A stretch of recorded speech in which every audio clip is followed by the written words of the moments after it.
Hey guys, Talk, talk, thanks for talk, being talk. here again with us. It's our third video. It'll be actually a relatively concise one this week for talking on our dispatch, because it'll be a relatively concise dispatch. We before we do these videos, we obviously talk a little bit. We talk about what we should put in them, and this week has been a fairly quiet one. One purely housekeeping note that we're going to mention in the dispatch this week is that this is the first week where our dispatch is going behind the paywall. We've been in business just over a year now. We are sustainable financially. We subscribe today because we want more of you, but we can make do with what we have. So we are able now to start putting stuff behind the paywall. In time, we will put more stuff behind the paywall, but this is just the start of that process. So this video and a shorter version of the dispatch will go out to everyone, but the real meat of the dispatch will only be going out from now on to our paying subscribers. So subscribe today. You can't refuse this face. For the substance of the dispatch, I admit to some embarrassment. It was Jen who brought this up to me. It had completely slipped my mind. Jen, our Saturday dispatch this week will be going out on Saturday, September 11th, the 20th anniversary of the attacks. Yeah, absolutely. And so I definitely want to commemorate and mark that anniversary. I think it's been really important, especially for people our age. This is something that I think younger people and maybe older people don't appreciate. But September 11th was, I think it was grade 11, and it was the first major world event of my coming of age. And of course, the fallout and the consequences of September 11th were 20 years in the process. So like they have dominated my entire adult life. So it's a really interesting era that I think we're coming to an end to, and I think that that's marked with the pullout of Afghanistan. But there's something that I thought was worth noting. Really interesting little piece by David Mistreed in Read Passage, which is another sort of independent far left leaning kind of commentary website. Uh, he did a really interesting thing, and he pulled out snippets of quotes from major columnists like Rosie DiMano and Peggy Wente and all that from September 12th and 13th and how they reacted, and was apparently taken aback by how bloodlusty and war-driven a lot of them were. And obviously because it's more of a left-leaning organization, this was look at these warmongering assholes, blah blah blah blah blah. I took a totally different approach on this one, and I found it interesting for a totally different way. Because firstly, I don't think it's reasonable to expect columnists to be on the right side of every single historical debate and comment, and so like to take something 20 years hence and be like, "Ha, you were wrong about the war of Afghanistan and how that turned out." I don't think that's valuable. What I think is valuable is to look at some of these pieces as historical documents, as a Yeah. historical ephemera, and to look at them to have a really, really good understanding of where the general sentiment lied. And all of these people were very pro war, pro bloodlust, pro revenge. And that was highly reflective of what was happening in society at that time. There was a unanimity of purpose and meaning in society, unlike anything I had seen before or since. And so you have to kind of look at those columns in that context, and you really actually start to appreciate just how uniform these perspectives were, Yeah. and how widely spread they were. So I think that was really interesting. The other interesting thing that I think was worth noting in all of this was that after 20 years in Afghanistan, there was like this really subtle sort of revisionist history that started to frame our involvement in Afghanistan as being like this humanitarian effort or a part of this broader like NATO obligation.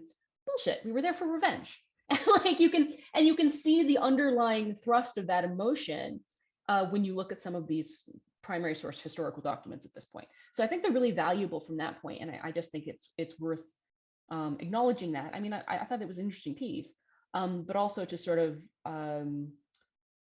go back and revisit a little bit that this is what happens when an entire society sort of comes into a unified sense of purpose, is that we can make decisions that in 20, 30 years hence, we kind of look back and go like, oh, shit, like, how did we get there? How do we get there? Yeah, no, it's interesting because a couple of points in reply. You mentioned the era is ending. I was actually talking about that on my radio show this week, where I said I'm going to leave this judgment to the historians. I think, but I think we don't live in the post 9/11 era anymore. I think when future historians are divvying up the early 21st century, I think COVID will be what ended the 9/11 era, just purely as a historical reference point. Like the post 9/11 era went from 9/11 up until about March of 2020. And then during this COVID transition period, the war in Afghanistan wrapped up, the Taliban came back. And I think what we're going into now, unless some other horrific tragedy comes along and bookends this from a historical perspective, will be the post-COVID era, where there's a geopolitical realignment, there's a lot of economic damage. I mean, I remember some of those columns, and in the National Post just last week, I wrote a different column where I actually looked at what was in the news the day of the attacks. I don't mean about the attacks, but I mean newspapers put together the night before. Yeah. So what was on your doorstep 20 years ago on that? I was looking just through old news coverage. I used the National Post archive to do that. And I thought that was interesting. Columnists, reporters, editors, all of them will reflect the biases, the conclusions, and also the passions of the time. We're not historians. We're the first draft of history, but we're not historians. Like, we don't necessarily bring a lot of perspective. It is fair to note when a columnist gets it wildly wrong, because that goes to credibility, right? And columnists in general have really healthy egos, right? So every once in a while, someone letting air out of our tires is probably very, very healthy. And also, like, bluntly, like, you know, you're going to write for a living, you're going to get things wrong. That's just what it is. There is no columnist who has like a perfect record of prediction or a perfect record of anything. That is not right. All you can do is make an opinion and make a perspective and offer a perspective based on the limited data that you have at the time, and the data you have is always going to be limited. But it's good. It's good to maintain that humility, right? Like it's helpful. One journalist once said to me, if your batting average at the end of your major league career is 500, they put you in the Hall of Fame. In any other element of life, you're as wrong as often as you're right. So I think it's fair to have accountability for columnists, but 20-year retrospective accountability is not, I don't think, a meaningfully useful exercise. Also, George Jonas, my late friend, who was a columnist at the Post, he saw very early that the failure of the wars in Iraq and Afghanistan wasn't launching them, it was ending them too late.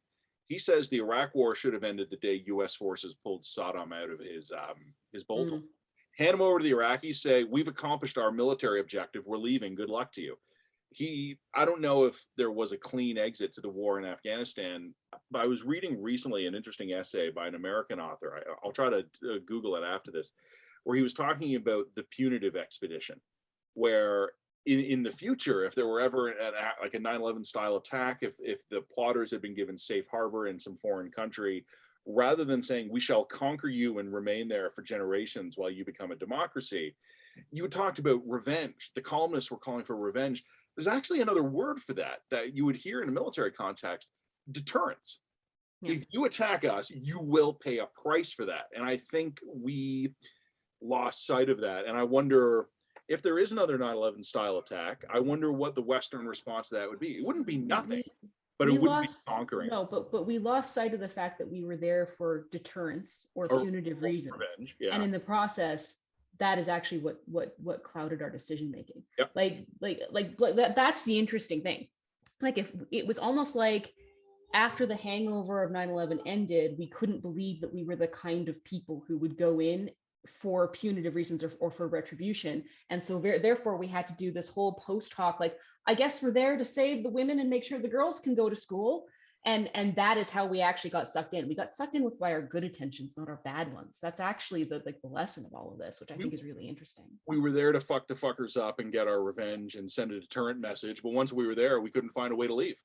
Because as soon as we left, all the people who were depending on us would have been screwed, which is what ended up happening anyway. Which is what ended up happening anyway. The other thing, do you want to write that one, or do you want me to write that one? Yeah, I'll write that one. I mean, unless you want to. I mean, you've got more the military sort of mind on that one. You know what? Take a swing at it, and I'll just work with it after.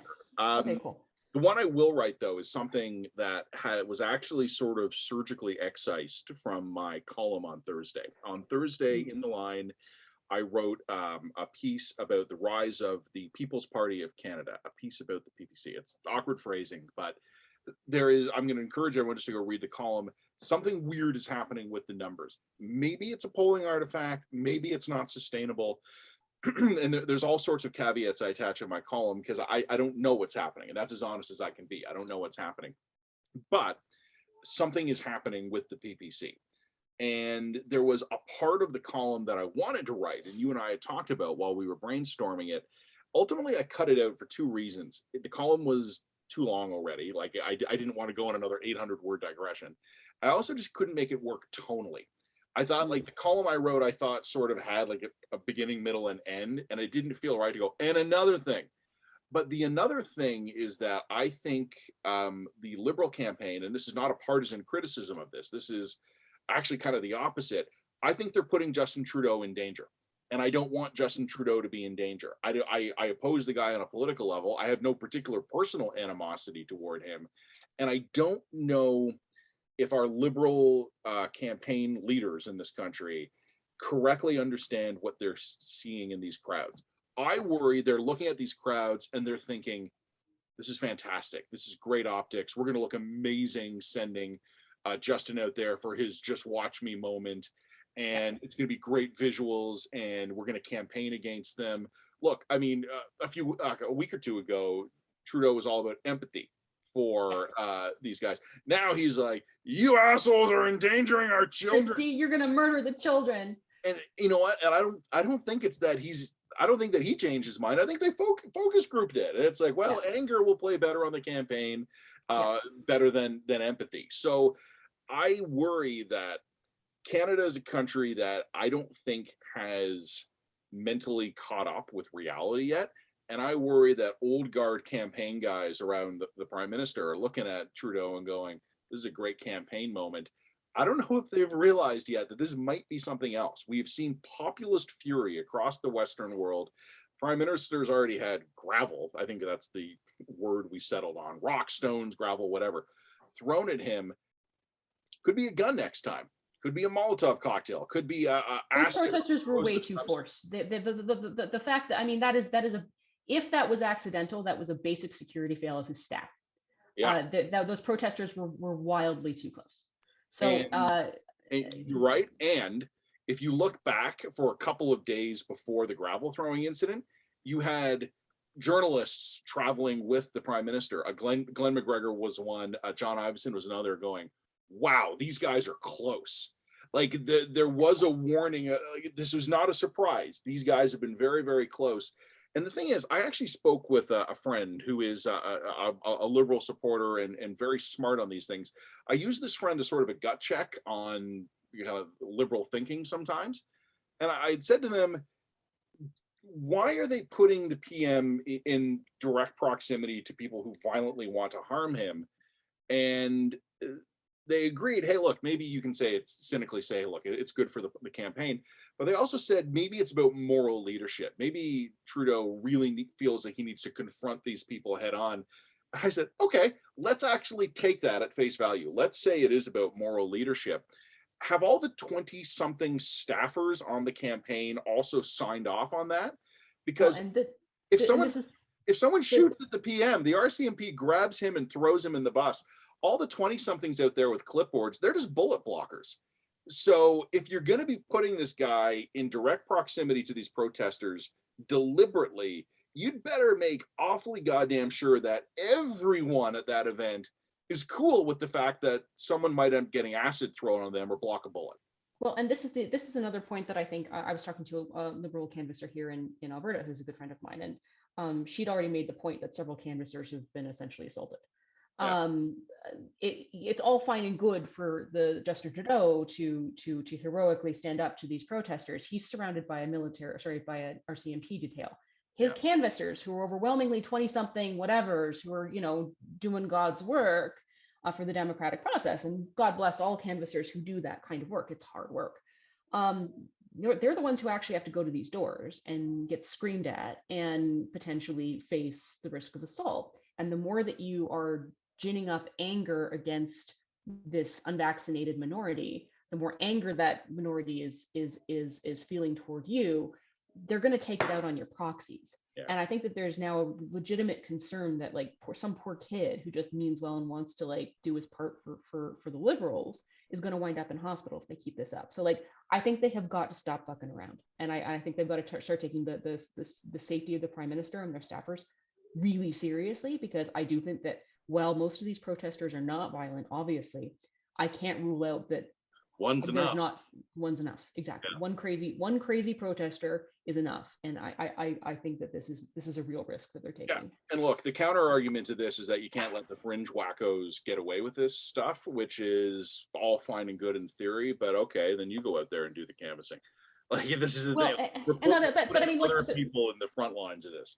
Yeah, and I mean, let's also be blunt. There's all kinds of ways to do a rally and control the doors, and all campaigns know this and do this. So all they need anyway. to do is put a bubble around the bus and the entrance to any venue Trudeau's going into.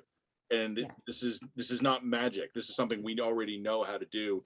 Not doing so is a conscious choice. The words that keep running through my mind is that Kennedy didn't want the bubble top in Dallas. Yeah. And okay, well, yeah. And the rest is history. We only got a few minutes left here because I gotta go pick up quick thing. Just a lot of people have been raising the concern about the fact that there have been 2 French debates and only one English debate, and also the leaders have been way more present to media in Quebec. I mean, to me, I think this is just a little bit of a side note. I'm like, well, welcome to the realization that most of us in Alberta have had for a long time, and that is this is Quebec's country and the rest of us just live here. So I kind of just wanted us to end off with that little quip. And then the other thing I thought was book burnings. The book burnings that have happened in, oh, for Christ's sakes, I think, where was it, Quebec or was it Ottawa? It was. I'm gonna have to go read into that. It was a French language school board, either in Eastern Ontario or Quebec. I have to find the details. They burned a bunch of books, including some ones that were politically contentious. So two points is that, one, the definition of what counts as politically contentious now includes Tintin in America. Secondly, just because something is offensive doesn't mean it doesn't have value, both as a historical document and an educational document. Yep. And 3, don't fucking burn books. Just don't do that. I don't know what to tell you. Like, that should be off the table. And I think all of the leaders have condemned this correctly, so there's not much more to be said about it. But just like, there's no symbolic value in burning books, that you're always the bad guy if you're burning books. It's worse than that. It's a symbolic negative. Like, if you want to withdraw these books from circulation, withdraw them from circulation. If they're in poor physical condition and it's time to pulp them. Like, that happens. Burning a book is a symbolic choice. And it's funny. I remember a couple of months ago when a bunch of churches went up in smoke in Western Canada. I made a video for the National Post, and the video's argument basically was, don't burn churches. Yeah.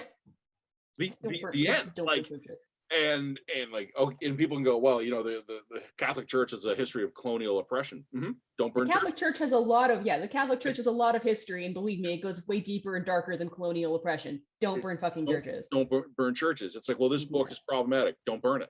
It's like, pulp it, withdraw from circulation, build a whole curriculum around it, using as an example of as racist. Archive it. Cool. Archive it. Archive it is something that has historical use to understand. I mean, again, there's almost a parallel to the columnists we were talking about in September 11.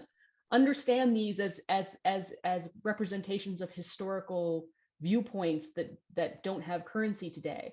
There is value in that. Understand it on that level. Don't burn it. Yeah. I would say as well, like, if you want to, and this parallels the broader argument about statues and monuments and things like that. If there is a conscious choice to remove a Confederate general statue from Birmingham or something, okay, I'm cool with that. I don't care. Put it in a museum, replace it with a plaque about the history of the Civil War. Like, I'm very open-minded to this. When a bunch of crazies show up and topple the statue, that alienates people. There's a difference between deciding we're going to replace this monument and saying we shall outsource this to a mob. And I think, like, if you want to withdraw a book from circulation, withdraw it. That's cool. Don't burn it. I think this is not only bad on its own merits, I think it inflames people who might actually otherwise come around to your point of view if you weren't basically having a 1930s style Germany book burning. I also think that's interesting that it's there's a difference in my mind between statues and books. A statue is a conscious decision to commemorate a particular set of values, and particularly with Confederate statues, that was part of a broader political ideology and political sort of agenda. That's a different conversation than just having access to the knowledge. You know what I mean? Like Yeah, that's but it's a deliberate decision to put it in your library. Like that, like well, it was somebody's deliberate decision to put it in a library 20, 30, 40, 50, yeah. 60 years ago, right? Like, I mean, like who knows what led to like each individual decision? And like I said, the other real problem I'm having with this is it's not like they're taking a textbook from 1910 with a problematic depiction or a stereotypical depiction. Literature. They're taking stuff out of circulation that has cultural appropriation in it. And we've all seen the way cultural appropriation has become an extraordinarily expansive sin. I mean, if we're going to take all books that have any sign of cultural appropriation out of circulation, our list of potential books gets real short real quick, depending on how you want to define that term. Yeah. So yeah, I think that there's a slightly different metric, although I generally agree with you. If you want to topple a statue, that should be done through a democratic process as opposed to a mob-based process. But I do think that the metrics for books and statues are a bit different. I think they're more. I probably think they're more similar than you do, simply because, like you had said, the book, like someone put in the library 40 years ago, a lot of these statues were put up 80 years ago. Like I think there actually is more commonality there than not. But in any case, we've got to go. So we got to go. Okay, so I'm going to take September 11th, and I'm going to take Quebec. You're going to take book burning and security for Mr. Trudeau. And I'll also do the stuff about, hey, we're in a paywall now, so subscribe today. And for because my column is going to come late tomorrow because the debates are going to be tonight. We're going to do my column Friday afternoon, and then another Saturday dispatch, which normally would come on Friday, but we've been doing Saturday, so fine. It's worked for now. All right. Perfect. Well, thank you, everybody. We'll talk to you soon. Subscribe today, et cetera, et cetera. Have a wonderful day.